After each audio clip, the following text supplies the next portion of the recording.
Hey guys, welcome back to Fandom Sage Powers, where we talk comics and heroes and villains and the Dawn. Deciphering the Dawn, if you will. We are in Volume 2 of The Dawn of X. With Volume 1, we saw that the mutants had set up shop on Krakoa, but there is trouble in paradise. Kate Pride not being able to get through the gates, but becomes a pirate and gets her own place, smuggling mutants out of terrible conditions in terrible countries. The Summers crew in their moon habitat, kicking it, doing some family bonding with the Starjammers and Cable and Rachel and Logan. Got a big extended blended family there. New Mutants catching up and reminiscing, and that was really cool to see a lot of these characters back together on that team. They jump into outer space with the Starjammers to go try to pick up Cannonball, and they get caught up in a little snatch and grab heist situation going wrong. They got clinked by the Shi'ar, so X-Force, wow, X-Force went crazy. The security set up Krakoa with Black Tom and Sage. There is an infiltration. Domino, her cover was blown in her undercover mission. Mercenaries get into the island. Professor Xavier was assassinated. So we'll see what happens with that. Excalibur. Apocalypse has some strange goings on. Something weird's going on with Apocalypse. He's trying to do some mystical things and try to open a gate to Otherworld where Camelot is. Betsy and Brian Braddock, aka Captain Britain, run afoul of Morgan Le Fay, who pretty much turns Brian Braddock evil for all intents and purposes, and Brian Braddock, using the last of his strength, gives Betsy his amulet of right. She becomes Captain Britain. Fallen Angels follows Psylocke, aka Quanon, in her body finally, and not fitting in or feeling like she's fitting in here on the island in this peaceful time, but she's making the best of it. And then she gets a weird vision about Apoth. Some person or thing called Apoth travels to Tokyo, accompanied by Laura Kinney. She does believe that it's her daughter that was killed. She's on a rampage now. So that's pretty much Volume 1. Everything's already going to hell. So immediately upon rereading this issue, what I really loved was the family dynamics we get, especially with Cyclops, who we never really get this dad role with his kids. He has both of his kids with him right now, and it has this very lighthearted but adventurous vibe to it. It kind of reminded me of, I don't know if anybody's remember this movie called Escape from Witch Mountain. I kept thinking about this movie while I was reading this issue because it definitely has an adventure element, some funny stuff with the kids kind of teasing each other and the bonding, them working together as a family unit. But it's also very unsettling as well as we approach this island and we see how stark of a contrast it is with Krakoa. Krakoa seems very lush and beautiful and vibrant. It does have its dangers, but this is different. This place looks hellish. There is a volcano with tentacles coming out. There are creatures with extra eyes and extra horns. There are other creatures that are eating those creatures, and then their island is heading towards it. They are getting closer to each other. They have a few hours before they actually make contact, and these creatures can actually come over onto Krakoa. So in order to suss out what's going on, they got to go check it out. And it's kind of treated as a family outing in a way, which is funny because this is what X-Men do and the mutants do. This is their leisure time in a way because they want to go and see their old man in action. So I really love this. We soon see some very dangerous creatures as well as a new character called Summoner. Now, Summoner was speaking to someone in this volcano. For one, you notice that he is standing and chilling inside of a active volcano. That is red flag number 1. He is speaking to someone he calls his mother, and she does call him son. You don't see the face, it's very obscured, but she has a mission. He's there to do something, and they kept talking about find him, follow him. He knows that someone's here. They end up eventually crossing paths. There is a language barrier, but Cable does try to give an olive branch, a friendly gesture. And Cable has not been the smartest of people in his youthful iteration, I've noticed, but it is funny to watch as well. He ends up giving the Summoner a thermal grenade as a gift, and he's very proud of himself because he's a good person and people love him for that. And the Summoner proceeds to press the activation button and blow himself up. But as we've seen earlier, he survives from being in a volcano, so this does nothing but piss him off.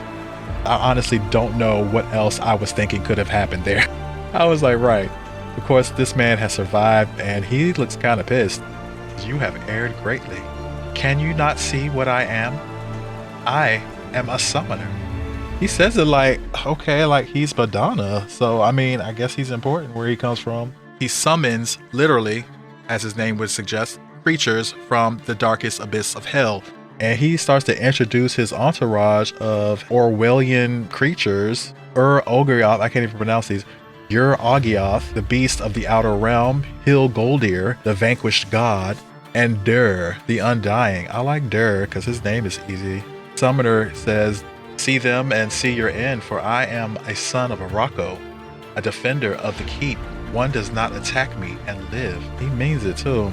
They do fight for some time until Cyclops has the idea that Rachel should have had, which is to telepathically download their language into his brain. The confusion is cleared up pretty quickly after that, with Cable apologizing profusely, knowing that he's made some bad decisions. Cyclops gets down to the nitty-gritty and asking what's going on with this island and what is going on. And Summoner asks a really interesting series of questions, and it's not even a long exchange, but it's very poignant. Do you love someone? Complicated question, but for the sake of expediency, let's just say yes, I love a single someone. And you want to be with them, yes? Of course. Then you understand. Watch.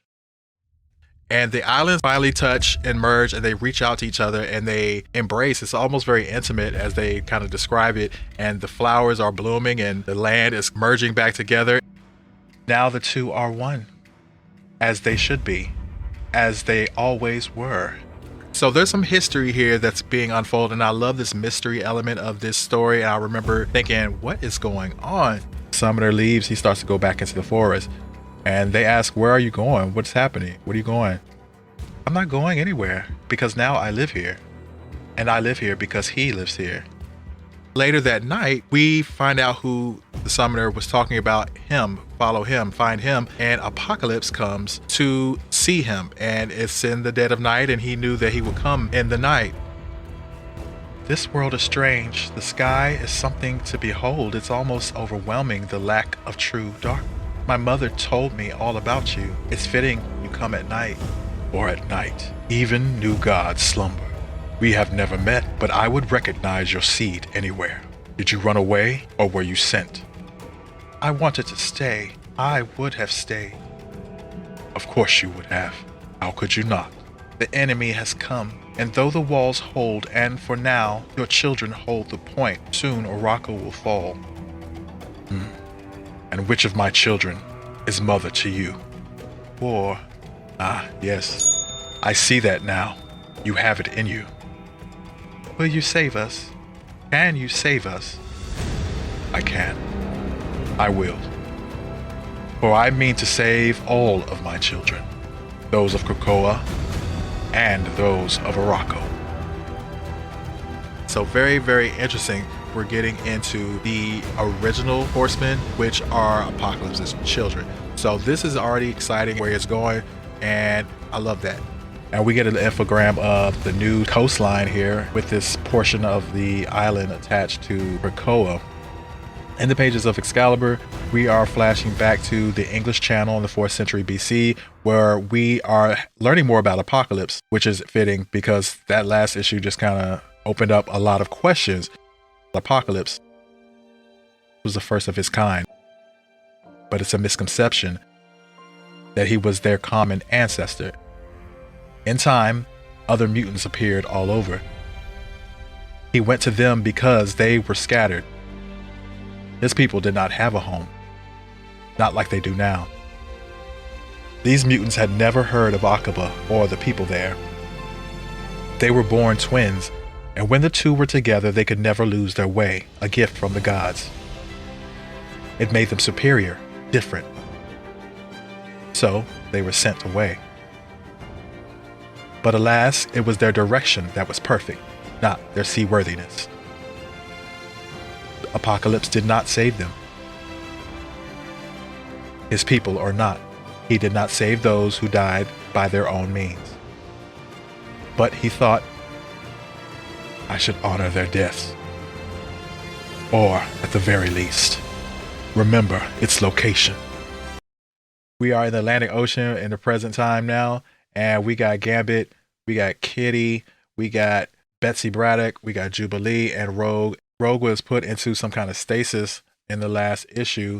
They are heading towards the lighthouse in Britain because it's a place of power and it's a seat of power. So they're hoping that this can undo whatever has happened to Rogue and also get some answers about Brian because he's still in Otherworld under Morgan Le Fay's control. Gambit is in a foul mood, understandably so, while everybody's kind of laughing and joking around. And they're all saying like, hey, she's tough. She's going to be good. We're going to fix it. And if anybody can pull through, it's definitely Rogue. And she's been through a lot. They are pondering over what may have happened to her. And Jubilee says, gosh, she looks so peaceful there like a princess. Kitty says, has anybody tried kissing her?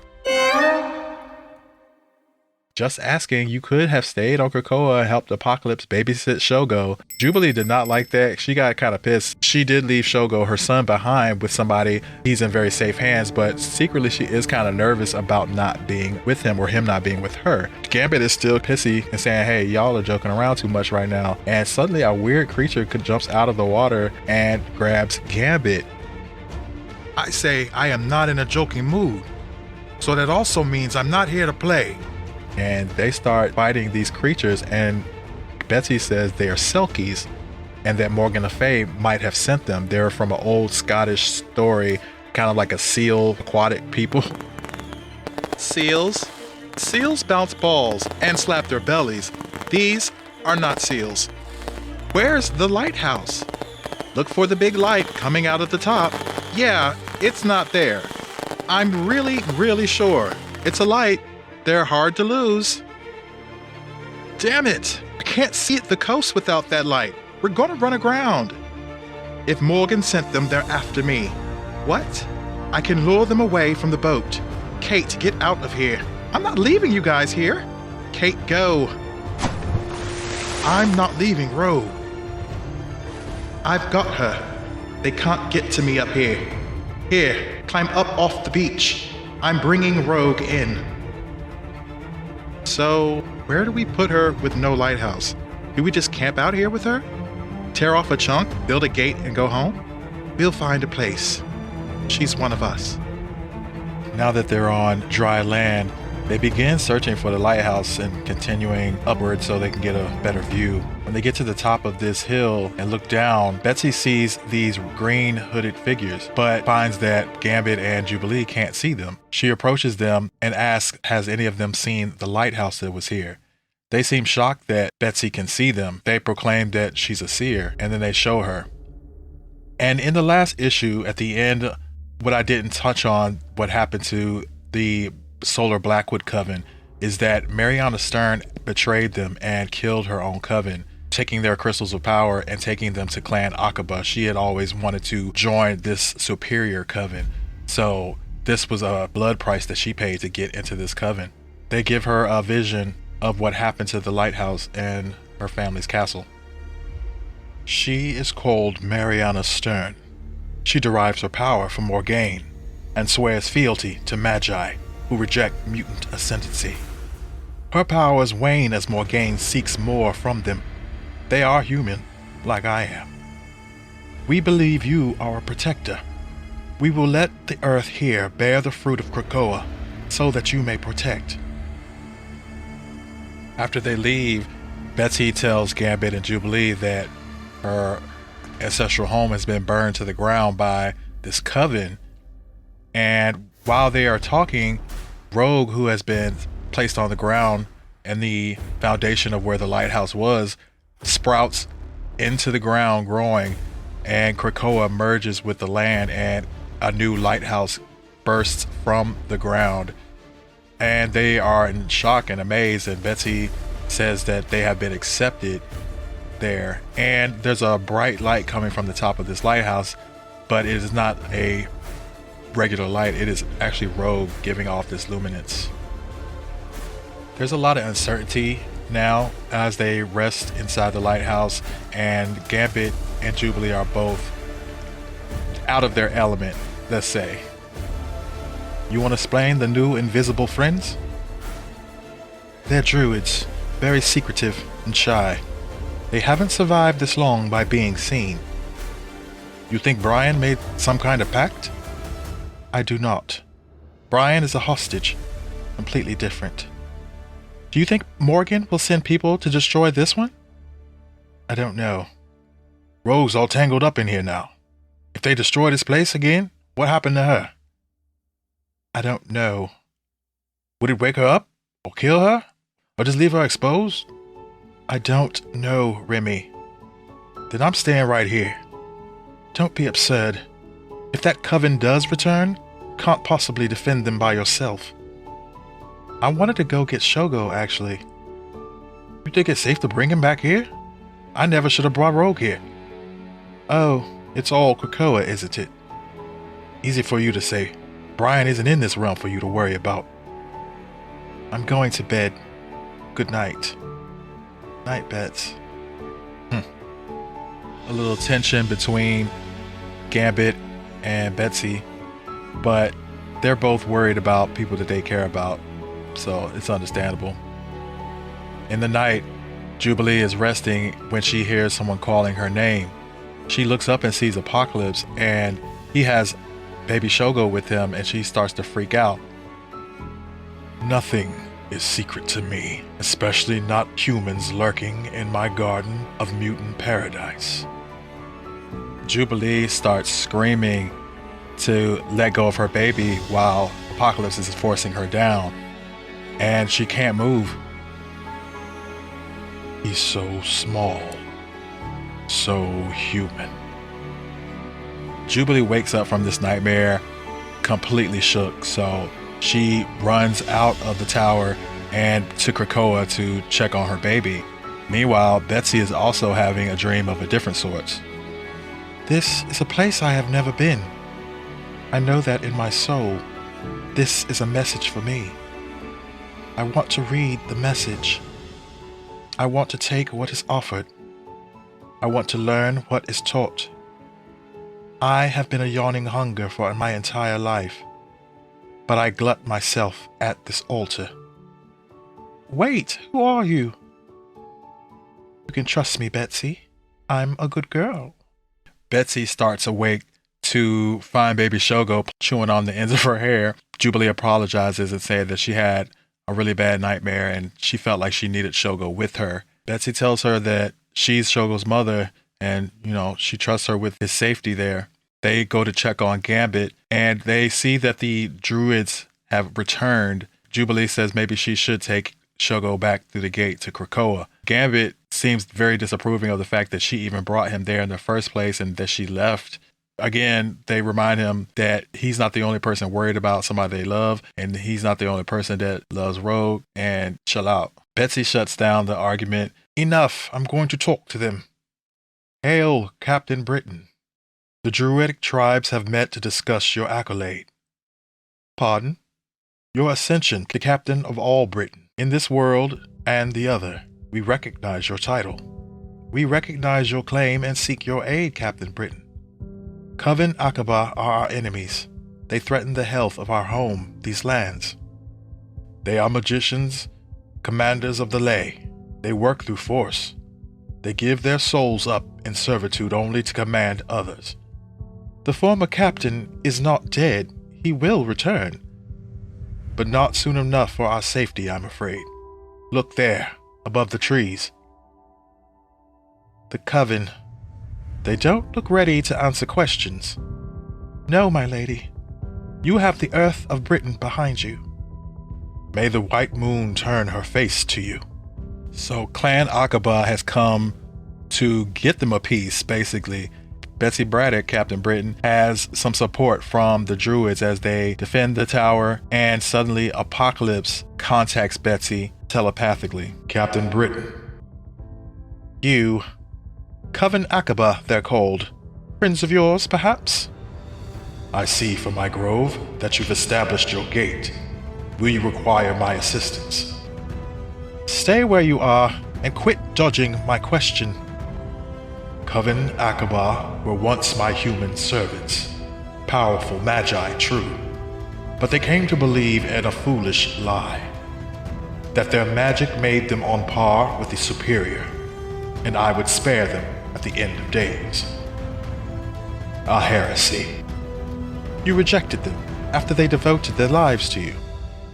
Did you put the gate in Morgan's castle to provoke them? The gate is the spark of a cleansing flame, Captain. And now you, whom they call Witchbreed, bear their flag on your chest, as if to say, Britain belongs to Homo Superior, and it is a fine thing. I'm sorry. I'm doing my best to settle this issue on the front lawn, but I'm being distracted by a nagging voice in my head. Allow me to handle this. I don't want your help. They destroyed this lighthouse to strike at you. It is only a matter of time before they destroy your brother, too. If you want him to live, you need to get to Otherworld and reclaim him. I can't leave this place undefended. Then I shall defend it. Using the gate that's newly formed, Apocalypse bursts onto the scene and wears the clan Akaba out basically in one fell swoop. And Jubilee, who is just now coming down with baby Shogo, is not very happy to see Apocalypse. She definitely has some tension and some apprehension, and he's not the only one. What are you doing? What is that hammer? Defending this lighthouse. It is a place of power for mutant kind, and I will not see it fall into enemy hands. Go. Take the others. Rogue and I together cannot be defeated. Hell if I'm leaving you alone anywhere with Rogue. Gambit, I need you. I need her. He can't hurt her, and he won't let anyone else hurt her. Please, I will never again ask anything of you. And if he hurts her, I will take it on my soul. I will watch the child as well. No thanks. You know, Apocalypse actually is trying to be trustworthy, but it's hard, of course, because of their history, but he does look out for mutant kind. But I can understand not being readily able to immediately just trust him because of the history they have. So when he offers to defend the tower, when he offers to protect Rogue and Shogo, you know, everybody's a little bit like, wait a minute. But ultimately, this is what has to be done. The only one that can defend everything alone by himself, solo dolo. So that is the plan.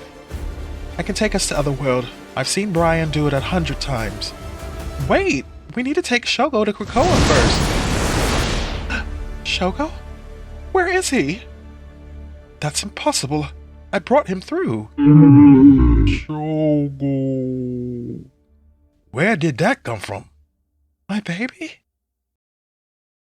In the pages of Marauders, we see a top secret communication going out from some shady organization, probably Orcus, out into naval intelligence and all points beyond, and they are kind of giving an update on the movements of the Marauders and the mutant efforts to liberate mutants from other countries. They are stopping whalers and commandeering pleasure ships and all kinds of, they're all over the place in Tokyo and the gay clubs, and they're tracking them to try to figure out what they're doing and where they're going to be next. So they've kind of sussed out a system to track the Marauders. For what purpose, I'm not sure quite yet. Maybe they're just gathering intelligence, but this is from the X desk.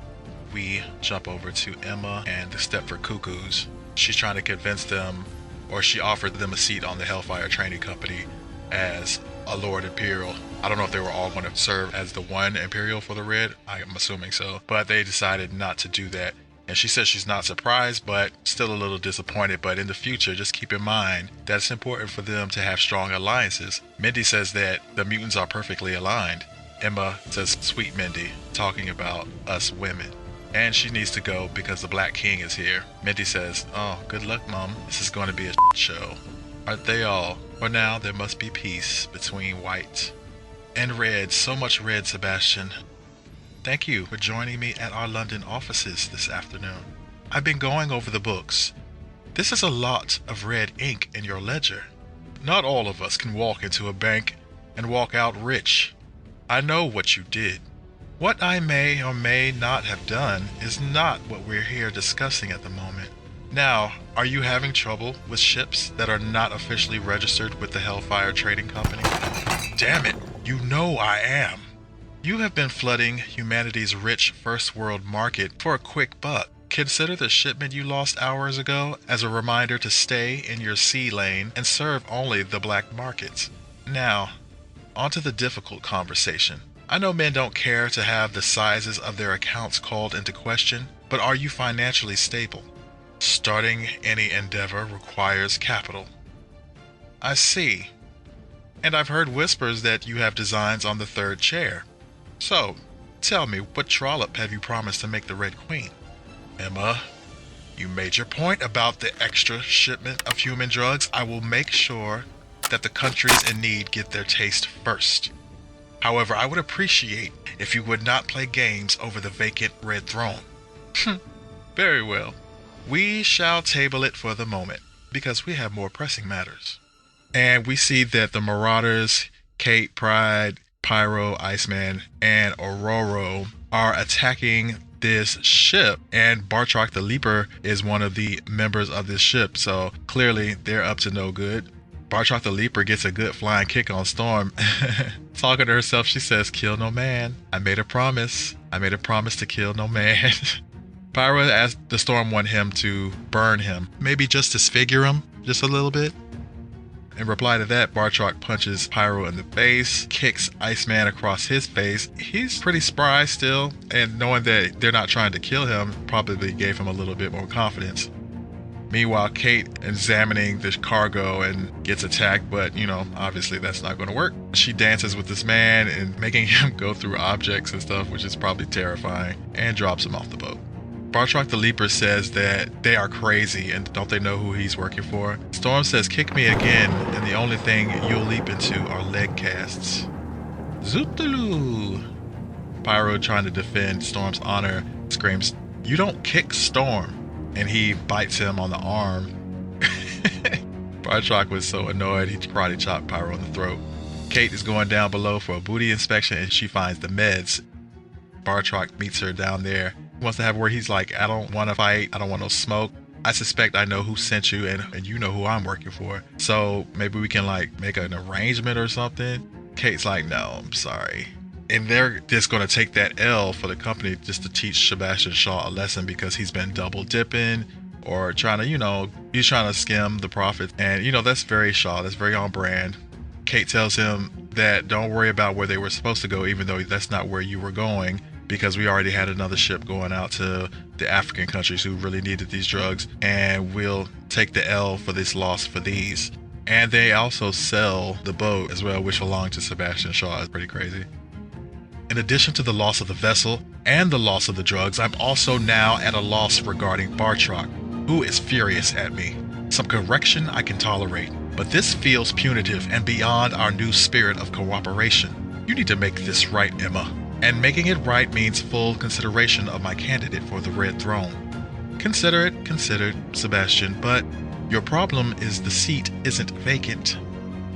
What? I sorted it all out prior to your being invited to return. How is that possible? It's quite simple. When I was alone on the board, I offered an invitation to take the red, and it was accepted. I think you'll be quite pleased with our new Red Monarch.